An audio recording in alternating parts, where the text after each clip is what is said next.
بچوں، آج ہم ایک نئے کہانی سنیں گے، کچھوا اور خرگوش۔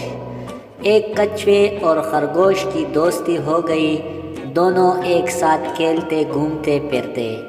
ان کو معلوم تھا کہ لڑائی اچھی بات نہیں، لیکن پھر بھی کبھی کبھی ان کی آپس میں لڑائی ہو جاتی۔ ہوتا یوں کہ دونوں راستے میں جا رہے ہوتے تو خرگوش تیز چلنے کی وجہ سے آگے نکل جاتا اور کچھوا اپنے بھاری جسم کی وجہ سے تیز نہ چل سکتا اور پیچھے رہ جاتا، جس پر خرگوش اس کا مذاق اڑاتا۔ آپ کو تو معلوم ہے کہ کسی کا مذاق اڑانا کتنی بری عادت ہے۔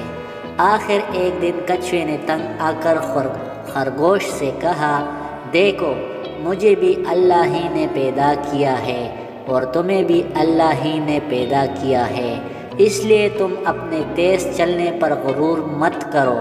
اللہ غرور کرنے والوں کو پسند نہیں کرتا۔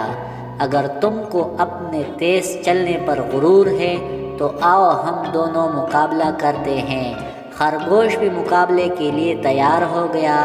مقابلہ شروع ہوتے ہی خرگوش تیزی سے آگے کی طرف بھاگا۔ کافی دور نکل جانے کے بعد اس نے سوچا کہ کچھوا تو بہت دیر کے بعد یہاں پہنچے گا، جب تک میں کچھ دیر آرام کر لوں۔ یہ سوچ کر وہ ایک درخت کے نیچے سو گیا۔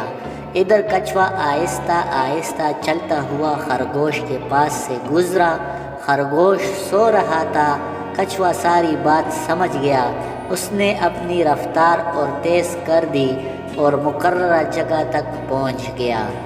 اب خرگوش اپنی نیند سے بیدار ہوا اور بھاگتا ہوا مقررہ جگہ تک پہنچا، جہاں کچھوا پہلے سے موجود تھا۔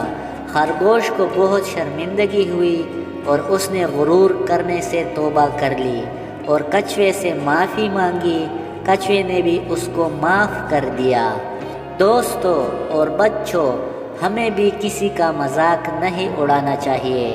ہر ایک کو ہم اپنے سے بہتر سمجھیں گے تو کبھی ہماری کسی سے لڑائی نہیں ہوگی، اور جو کسی کو تنگ کرنے کے لیے مذاق اڑاتا ہے تو مرنے سے پہلے اللہ تعالیٰ اس کو بھی اس کمزوری میں مبتلا کر دیتے ہیں۔